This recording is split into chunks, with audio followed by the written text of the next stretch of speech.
There we go. Welcome back to Prepping with Sarge. Hey, happy Friday. I'm so glad to have you. Let's give people a few minutes to check in here.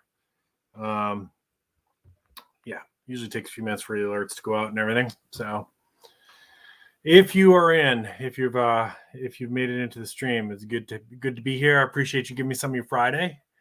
We have I have some fun things we're going to talk about today. Before we get started, I guess I'll go ahead and do my disclaimer. So this is Prepping with Sarge. We do videos about preparedness, wilderness survival, foraging for wild edibles, talk about medicinal plants, food self-sufficiency. I do talk about some financial preparedness as well. That being said, keep in mind that this is just a YouTube channel. I'm here for your entertainment. There is no, I'm not a financial advisor. This is not financial advice. I'm just a dumb YouTuber who tends to beat my financial analyst that I pay a lot of money to and who has a better degree than me in that. But hey, just watch this for entertainment purposes. So I hope you're all having a great Friday night. Hope you're all looking forward to a great weekend to see some people popping in. Hello to Titan Preparedness. Hello to Sarge. So good to see you. Hello to Vicky Savage. Hello to Digital Prepper. Good to see y'all. Good to see y'all. I am having a great Friday so far. Hey, Successful Slave. Good to see you all.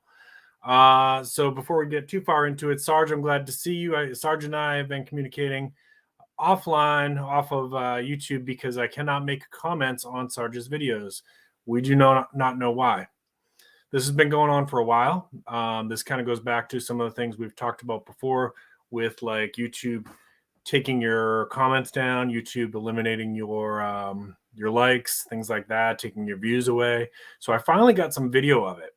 I decided to record it because it's happening. It's inconsistent with some channels, but when I go on Sarge's channel, Sarge 27271, it happens just about all the time now. And I have not been able to comment on his videos for a long time. I had previously tweeted to Team YouTube about this problem, and I got some generic response from a bot, an automated bot that said basically, yes, we do eliminate false engagement, except this is not false engagement. Sarge and I have been YouTube friends for a while. I watch his videos in full. I wait, at least a couple minutes before I comment. I hit that like button. I stay on a few minutes afterwards. Like I've tried everything, and YouTube keeps taking down my comments. He does not know why it's happening either. He says that he gets, hey, Mosaic, hey, WildWest Stacker, so good to see y'all. Oh, that's awesome, Successful Slave. I'm glad to have you here. So he says that he gets the notifications. He can see that I'm leaving him comments, but when he goes, it's gone. So I actually recorded it this time. I recorded it so that I can show you what's happening. And we just have not decided. I've been talking to Sarge through emails. We've been decided how we want to do this. I'm going to show him first because the footage I have is his channel. He's talking in the background and whatnot. So I'm reluctant to put it up on my channel. I'd rather let him record my stuff, and if he wants to load it onto his or show it to YouTube or whatever. But I can describe it. So when I'm watching his video, I comment and kind of let it sit for a few minutes and then refresh, and it's gone. And you can actually see it happening in my video. I refresh and it's gone. And I did it a couple times. I tried a couple different things, and you can see it. So it's really annoying because they're robbing people of their engagement. And in this case, they're robbing Sarge.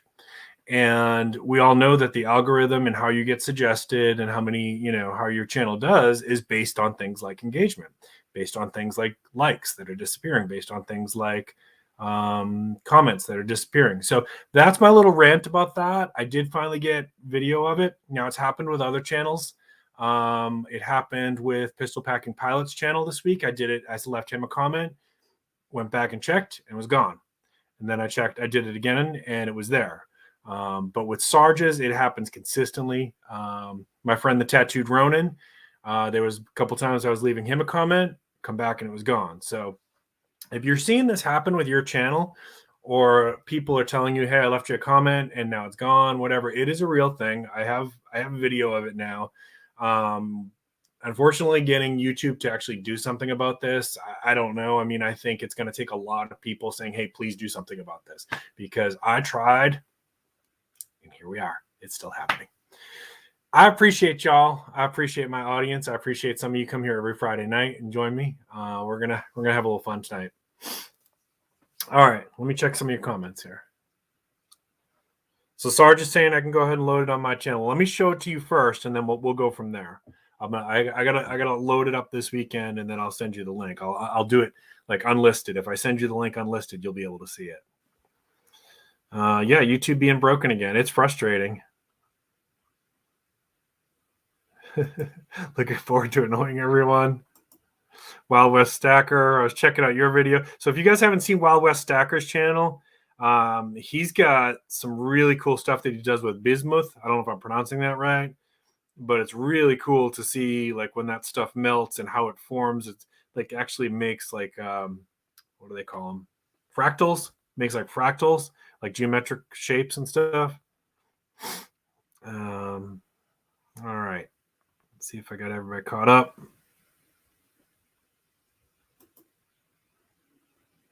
Yeah, I haven't been able to do it in a while. Exactly.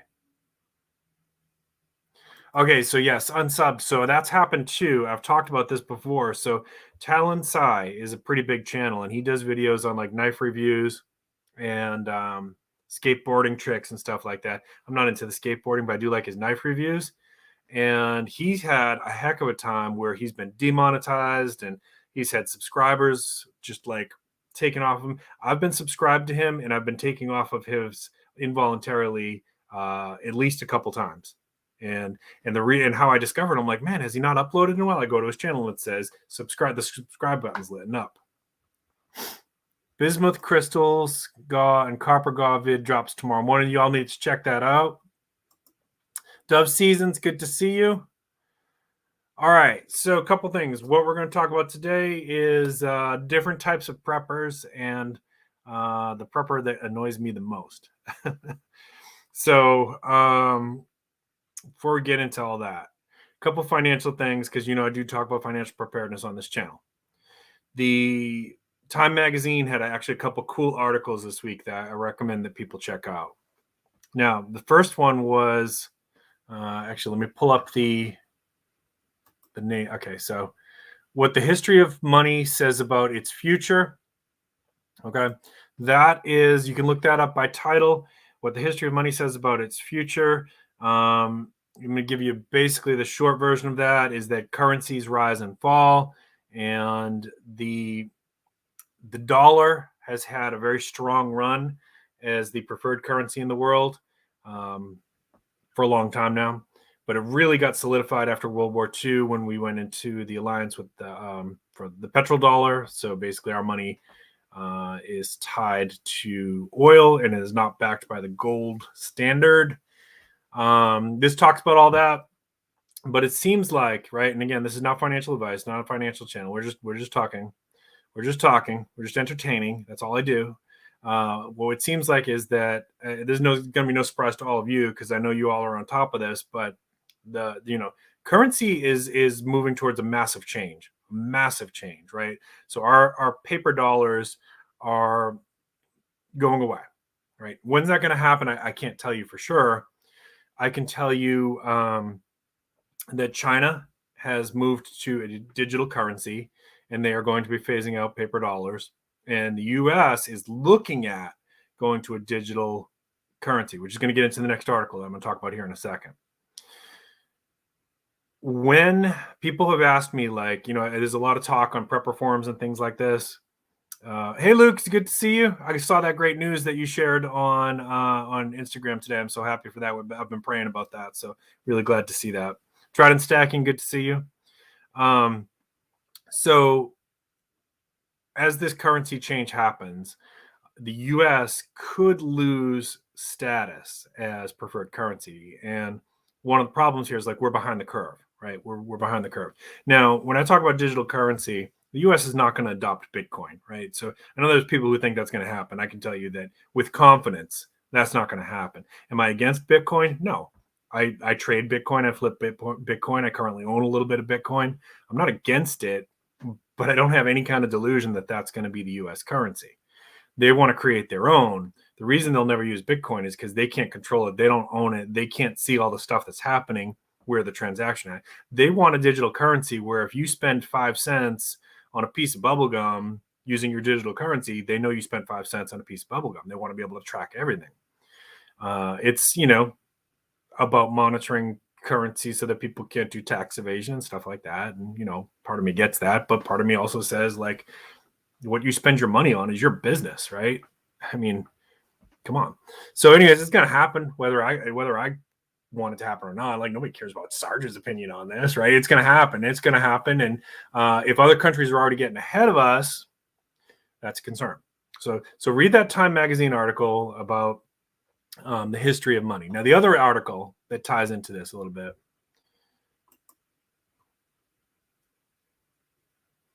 Yeah. So I think that's actually happening right now. Yeah. And so Luke, there's always going to be some kind of black market currency, whether it be Bitcoin or something else. There's always going, because people are going to want to find ways to hide certain transactions. It's not to say that every transaction is illegal. Some people just like their privacy, right? Some people don't want, the government to know that they bought adult diapers or whatever, right? And they should have that privacy. That's my feeling on it anyways. Ding, ding, ding, right there. Dove Season's got it. Dove Season has got it. Yep. All right, so the second article here, y'all, I want you to check out it's also Time Magazine, and this one was, the U.S. is losing the global race to decide the future of money, and it could doom the almighty dollar. Now, this one gets a little bit more into it. This one gets a little bit more into, our efforts to the U.S.'s efforts to develop their own digital currency with MIT. And that is in development, but they've not been able to get it to do what they want it to do yet. The project is called Project Hamilton, so you can look that up if you want. But I recommend that if you're interested in this, if you're prepping for any kind of financial disasters, whether that be short-term recession or a currency reset, I recommend both of these articles. And this is what I do during the week, is I kind of look for stuff for us to be able to talk about on Friday nights. All right. Yoga, it's good to see you. Corsair's Trainers, how you doing, Steve? Let's see, who else do we get? Farmer Son Prepping, thank you so much for joining in. Miss Southern Belle, you rock. Thank you so much. I really appreciate that. You just funded the stream tonight. All right. So check out those two articles. All right. Now, I'm going to throw out one more thing about this. Now, Canadian Prepper talked about, he had on one of his videos recently, he had the guy who's the owner of Atlas Survival Shelters, right? So this guy makes disaster shelters, doomsday bunkers, basically. And they were having a conversation, and the owner of Atlas Shelters, I'm blanking on his name, I'm sorry. He was saying how the Canadian dollar was basically kicking butt on the US dollar. And I thought, wait a minute, I need to check that, because I used to do currency trading. I used to do currency flipping. And back in the day, so when it was, and I was really getting into this during the Great Recession, right, of 2007 to 2011 or whatever, there was opportunities, right? So I've talked about before, there's always opportunities when there's volatility to do, when there's volatility, when there's movement up and down, there's opportunities to make some money, right? So I got into currency flipping, which is short version of it. So if the Canadian dollar's doing well against the US dollar, you might accumulate some more Canadian dollars. You might flip that into, so there's different ways you can change that back to US dollars when the US dollar has risen against the Canadian dollar, and you can play them against each other and make money when one's down and one's coming up. Very, very similar to the way that I do crypto flipping, right? So you're just playing the losses against the gains, and then the gains against the losses, and it's a way to generate some cash, some extra money, right? I don't have tons of money that I can do, but I can make a little bit extra money with this. So I used to do this, but it kind of got flat for a while. Like, all the world currencies have kind of been stable for a while. So when I actually stopped watching it. So when I heard this, I went and checked. I'm like, wait a minute, have I missed something? I don't know where they're getting that from. The Canadian dollar and the US dollar have still been like, there's little fluctuations, but it's been basically stable. Now, if that starts to happen, if you see the US dollar start to tank versus other currencies like the Canadian dollar, like the euro, like the pound, that's when you have some opportunities to do some of that currency flipping. It is risky. I'll tell you, it's very risky. But it's also like when the US dollar is tanking like that, that's a sign that I'm watching for. That means, you know, ding, ding, ding, you know, now game's on, and we really are heading into a recession. Now, I think we are in a recession, but like there's enough money being floated and printed, like, you know, printing machines going all the time. So there's enough money being thrown into the economy that it's stopping it from being as bad as it could be for now. But that can't go on forever. You know, the more money we print, the more devalued the paper dollar becomes. So we're actually backed ourselves into a corner here where there's very little left that can get us out of this. Personal opinion, very little that can get us out of this, except if we get people back to work. We get those trucks moving again. We get, you know, the velocity of money moving. We get, you know, the supply chain moving. That's the only thing that I can see that prevents this from becoming a real bad crash, which is going to bring me to my next point. All right, let's see. I have a serious question about using a compass. Is the one that you consider to be really good and easy to read? Okay, so the thing with compasses is the more expensive they are, the better and more accurate they tend to be. But for the average person who's just doing a little bit of hiking, you don't really need to get too super expensive with it. If you're doing like really going off grid and you're, you know, working with you're working off of GPS and stuff like that, and you're really going off trails, then yeah, you I'd say more than the compass, I'd say invest in the orienteering course, which I need to brush up on. It's been years since I've done anything like that. That's a better investment, in my opinion, than the compass. But if you really are into it, like my brother is a much better, more experienced, more skilled hiker than I am. He just did Kilimanjaro this past year. You know, he probably could justify buying $100 compass, and it is going to be more accurate. But for the average person like me that just likes to hit the trails and tends to stay close enough to the trails and doesn't really tend to wander too far, I can get by with a $30 compass. You know, and even like those little button ones that you can throw on a paracord bracelet, they're not completely useless. They, you know, they tend to give you general direction of north. All right, let's see. Got some comments here. Let's see. Would you rather have 100 acres or a bunker? I would rather have 100 acres, personally, tried in stacking, because if a situation's that bad that I have to go to a bunker, I'm not sure that I want to stick around, to be perfectly honest. You know, if we got into a World War III and there's nuclear weapons involved, I don't know that I want to live through that. And that's just me. Okay. Some survivalist, right? Let's see. I love it. I love it. So yeah, you can, I mean, for the average person, you're better off to like do it yourself. There's instructions online. Ron was the guy. You're right. Digital Prepper. I see that. You can do this yourself. I had a tornado shelter in Kentucky that was there when I bought the house, and it was pretty rudimentary, but like for a lot of things, that's fine for a bunker. You know, I mean, if you're talking about like having something where you're going to go down there and live there for a couple of years, that's outside my league. But there are plans out there for that kind of stuff, and I don't know how much that's going to cost you. And do you really want to live underground for 2 years? Digital Prepper wants a bunker. I say start a GoFundMe, brother. All right. Yeah, if you haven't already done so, guys, please consider giving me a thumbs up if you enjoy my content. Let me see. Did I miss any other comments here?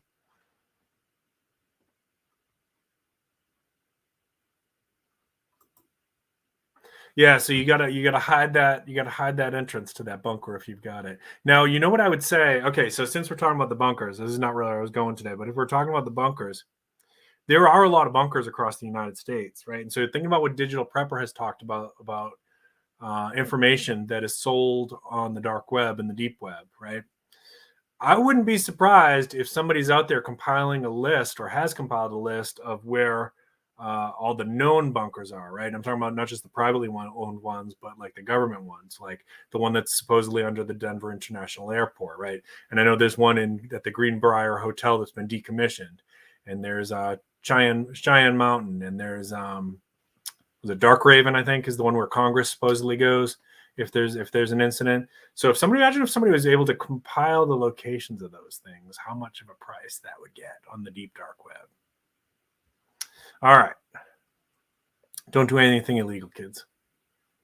All right. Let's see. Bionic Fishy Fish. Good to see you. Good to see you, brother. All right. I think I'm caught up. All right. So where was I? Okay. So next thing. So there's an article out there. You don't need to go read this one. I'm going to summarize it real quick.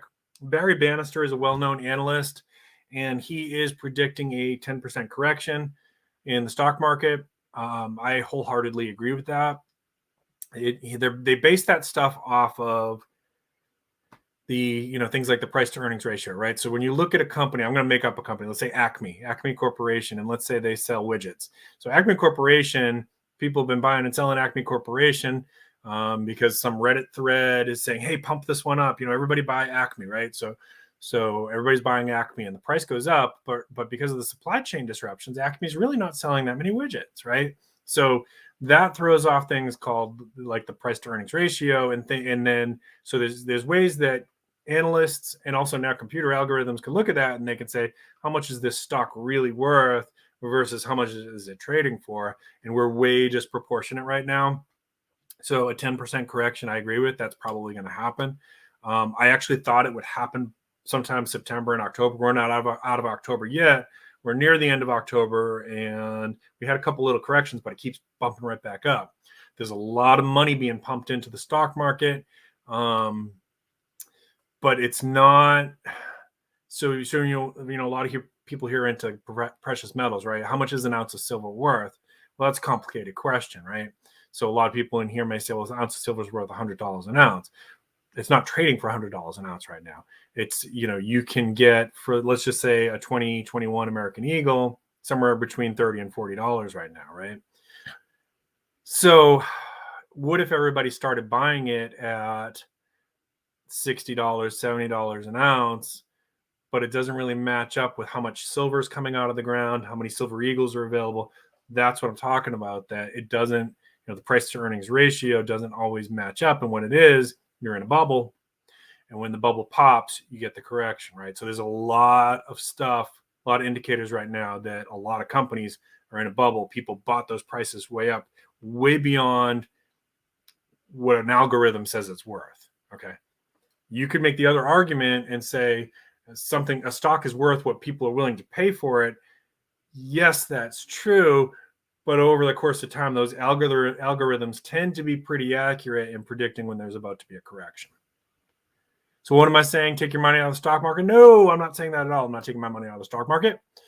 What I am saying is that if you do some trading and flipping like I do, you can think about for yourself, do your own due diligent research, make your own decisions. You don't have to copy my moves. I'm going to probably be continuing to take some profits off the top while a lot of my stuff is at an all-time high. So I'm not taking it all out. This is my, not day trading. I do swing trading account. That is my play money, right? I only have money in there that I can afford to lose. I'm going to skim some off the top. I'm going to take some profits and I'll put it back into cash. And when the dip happens, I buy back in for the companies that I like. I wouldn't do that with my IRA. I wouldn't do that with my 401 or 403 if you have those, but this is my play money. This is my, I like to fool around and see if I can beat the analyst. Sorry about all the text in the background, guys. Let me turn off my phone. I don't know if you can hear that or not. All right. So let's get to the topic of the day. Problem with how you drop your bunker. Yep, that's it. That's it right there. And that's why people say that there's a bunker under the Denver International Airport. Well, it was built by somebody, right? And it exceeded budget by quite a bit. So, officially there is not a bunker under the Denver International Airport. except that a lot of people say there is. The Greenbrier, before that was decommissioned, and they denied the green. I think it was called the Greenbrier. I'll look that one up for you for another stream. Everybody denied that there was a bunker under there, even though everybody who lived in that town said, yeah, there was a lot of excavating and concrete being poured, and they had a reporter go in there at one point, and because there was such rumors about this that there was a bunker under there, a giant bunker. And they brought the reporter all around the hotel, and they came to one door that said, like, electric utilities room, no admittance. And they were like, well, take me in there. And they're like, oh, no, because of insurance purposes, we can't take you in there. Well, guess what? That was the entrance to the bunker. And when they finally decommissioned it, you can actually go tour it now. You can go down into there and stuff. But yeah, I mean, so like if thousands and thousands of people or hundreds of people are saying, well, there's a bunker under there, then there might be something to that.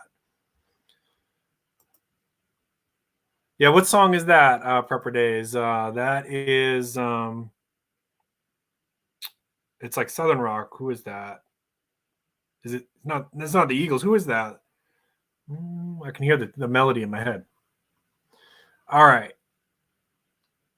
Let's see. Yeah, I think that would be awesome. I know somebody was working on a domino set, a silver domino set. I can't remember who was doing that, but that was pretty cool too. All right, so topic of the day. So there's different types of preppers out there, right? There's the, I guess doomsday preppers is what you'd call them. The doomsday preppers are, this is the sky is falling. This is the, zombies are going to rise on dinosaurs, and your gold and silver is not going to be worth anything because zombies you can't trade your gold and silver to the zombies, and you can't eat your gold and silver. I can usually engage with them with a fun chat. I don't agree with their mentality that gold and silver, I mean, like it would have to be the most extreme situation for precious metals not to have any value. And they say, well, nobody's going to want that. They're going to want cans of Spam.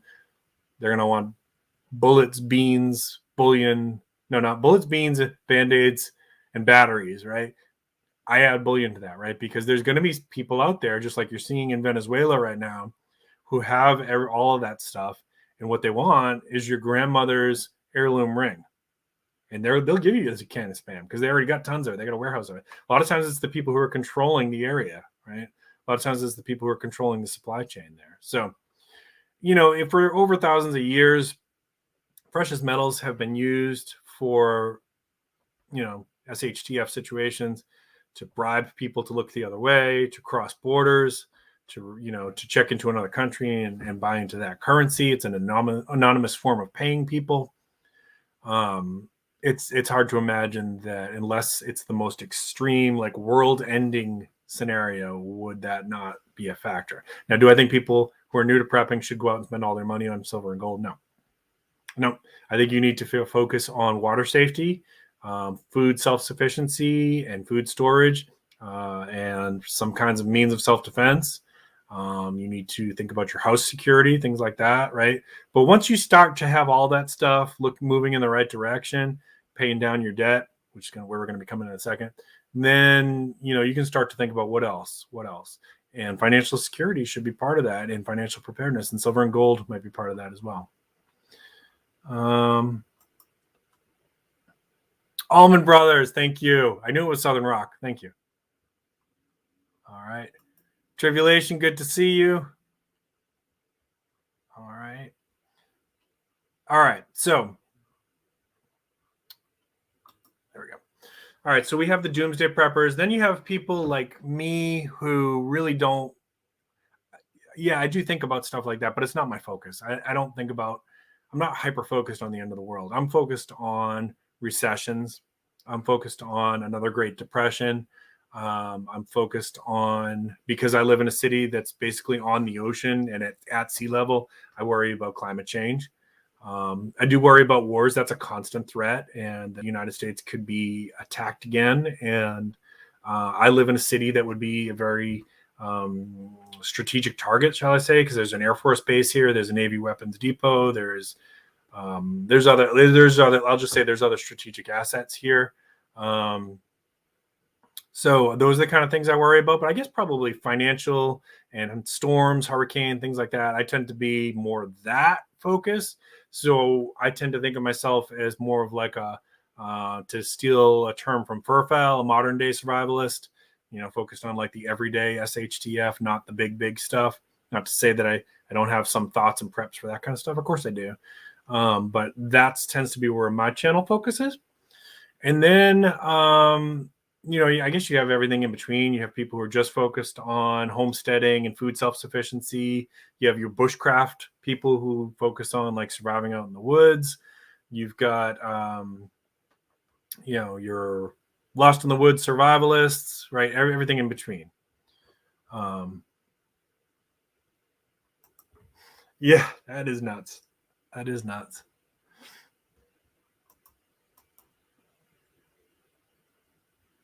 Yeah, and that's okay. So I'm glad you said that. So that's actually one of the big advantages, I think, of not just silver and gold, but any kind of investment is like, yeah, it helps me out if there's a recession or something like that. But if that never happens, if we never have a scenario where I have to sell silver and gold, that's retirement money. I can sell it in my retirement. I can gift that to my stepdaughter. There's all kinds of things I can do with it. So it's like it's a no lose prep, right? Again, I just say people shouldn't be that as their first prep. They shouldn't be hyper focused on your precious metals. Okay. So there's so in some of the groups that I'm in, I always encounter somebody who says, and I don't mind if somebody says like, you can't eat gold, you can't eat silver. It's a waste. That's fine. Whatever. We'll talk about other stuff that you want to prep. But there's always somebody that I encounter in these forums who says they're not paying any of their bills. They're running up their credit card, buying preps. And there's no sense in saving any money for retirement because the end is nigh. Okay. And that prepper drives me nuts because I'm like, what are you going to do if that doesn't happen? What are you going to do? If in 2 months your landlord's like, buddy, well, I know there's a eviction moratorium, right? Whatever, or maybe there's not anymore, but like those consequences are going to add up on you. You got to pay down your debt. You got to pay your bills, or you're just going to accumulate bad, worse and worse debt, worse and worse credit history, and you dig yourself into this hole that at some point, like there's no digging out of. I guess you can claim bankruptcy, but you're still, it's going to be hard. Like if you ever want to have a home, if you do want to get a vehicle and you need to finance that vehicle, you're going to get a horrible rate. Some employers check your credit history and stuff like that, so you're going to lose out on some opportunities. It's just, to me, I don't understand the logic. I really don't. And I try to engage them with that question. I try to be patient. You all know me. I don't start static with anybody. I don't like drama. I don't like to start static with other channels, even if I disagree with them. I just don't. I'm not interested in that. I'm here to talk about how I prep. And if my audience likes that, that's great. If they don't, that's fine. They can leave me comments and give me a thumbs down, whatever. But I'm not interested in getting into drama with other channels. But this prepper drives me nuts. And I try to be patient and start a conversation and say, okay, all right, so I hear what you're saying. What if that doesn't happen? What are you going to do in your retirement? And the only answer I get back is, well, that's not going to happen because the world is about to end. It's like this circular logic. So you all here, and I respect everybody in this audience, I really do, because everybody here has been somebody who watches my channel on a regular basis. So I know at least some of the time we're thinking along the same way. Hey, grouchy old prepper, so good to see you. What do you do with that? What do you do with that person? Am I wasting my time? Should I just not even engage with them? I don't even know what to do. It's so frustrating. I can deal with hey, I don't like silver and gold. I think it's a bad investment, whatever. That's fine. I think Bitcoin is fake. Okay, that's fine. You don't have to do that. Do you do any kind of investment? Do you save anything? Do you pay down your debt? Do you have a little bit of cash? Do you do, some stocks? Do you do any kind of passive income? Do you own land? Land is a great asset. Do you do bonds? Do you do something? Now, I spend it all on cans of spam. Y'all help me out. What am I going to do with these people here? All right, I'm going to read you comments. I see everybody's been commenting there.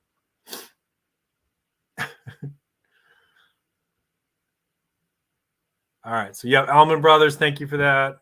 That's a great song too. I'm going to listen to it after this. Yeah, you got to have some stuff for self-defense. You got to have some stuff for hunting. And if you don't know how to hunt, you probably want to learn that ahead of time. I'll give full disclosure that I'm not a good hunter.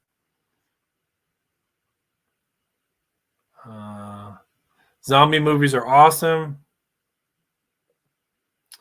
So I did I did an interview with him, and I haven't edited it and loaded it up. Off the top of my head, it was a couple days. They broke it into segments. The last part he said was pretty tough, with the oxygen deprivation and whatnot. He said basically, before I released the video, he said everything in your body is screaming, "Get down off this mountain!" Like that, it feels unnatural to you.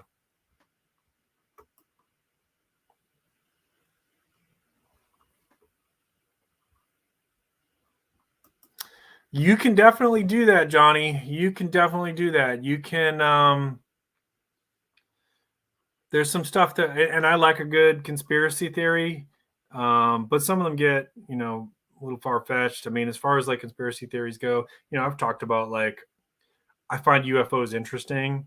I'm not convinced that they're something from outer space. I actually think I'm more inclined to believe that it's government tech. Maybe not our government tech, but it's government tech. Probably the most conspiracy theory that I get is the JFK assassination.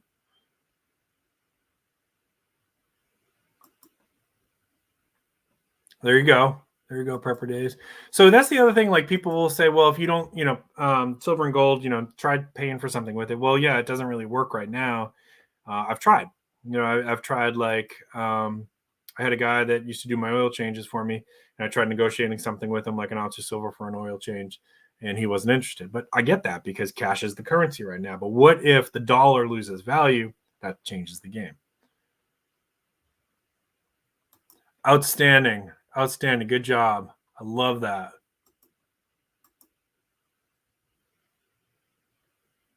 Yeah. And there's isn't there a Goldslager, the schnapps kind of thing that has gold leafs in it? Yep.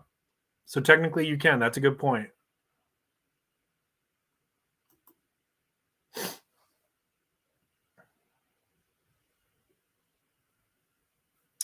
Yeah, and that's why a lot of people don't trust that kind of stuff.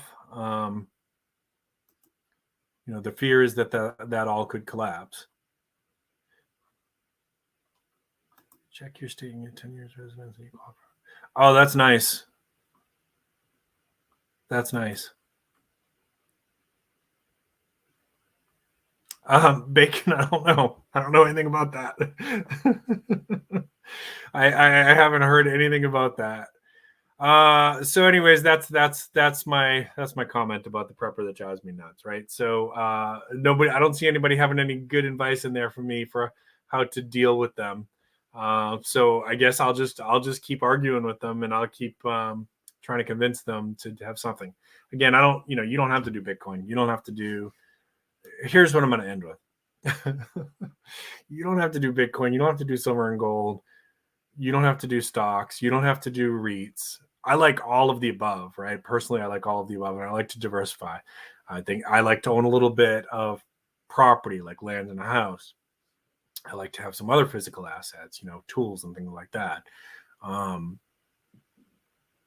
You don't have to do what I'm doing, but not taking any financial steps because you think tomorrow is the end of the world is a bad bet.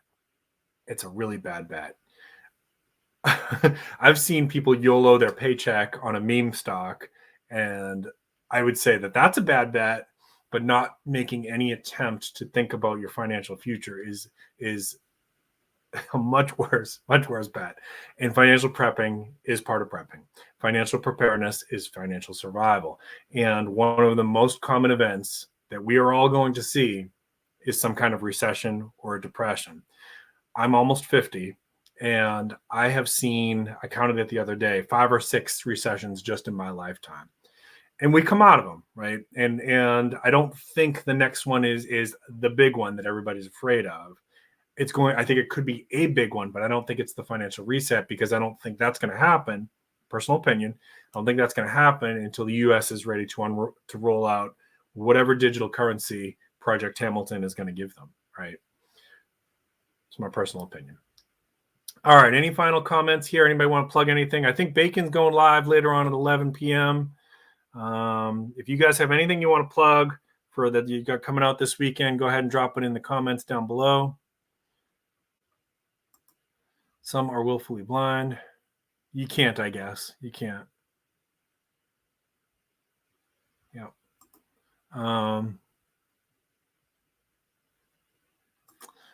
Yeah, and actually, is that, Bacon, that's kind of your topic tonight, right? Somebody talking smack over the internet, just some troll, right? Yep. And it's okay to, to like different things. It's okay to take some risks. I would just encourage people personally I like to diversify. I appreciate that. You just made my night. Thank you so much. Yeah. So if you guys don't follow Mosaic Master, check out what he's doing. This guy's got some serious skills and is really making some cool stuff out there. He's got like a compost shed going. He's got a prepper shed going. Really, really cool stuff. Like your skills, your handyman skills are amazing. Way beyond anything that I could do. Do they take it to heart when I disagree with them? I don't know if they take it to heart. They think I'm stupid is really how they think. Not just me, they think anybody who is spending money on any kind of investment or paying down their debt, they think they're stupid. It's not that they get insulted. They just think we're all fools for doing this. I appreciate everybody here tonight. You all have a great weekend. Do something fun. Hug your loved ones. Keep improving your position, whether that be financially, in your garden, in your marriage, whatever. Make those investments, because out of all the investments that we talk about, your family is the one that matters the most. All right. Spend some time with your family. Hug your loved ones. Enjoy your weekend. Do something fun, but also, always be working on those responsibilities and taking care of what you need to do, because tough days are ahead of us. Have a good night, everybody. Have a good night, WildWest Stacker. Have a good night, Stewart's Prepping. I appreciate everybody. Keep planting your seeds. Keep stacking your silver. This is Prepping with Sarge.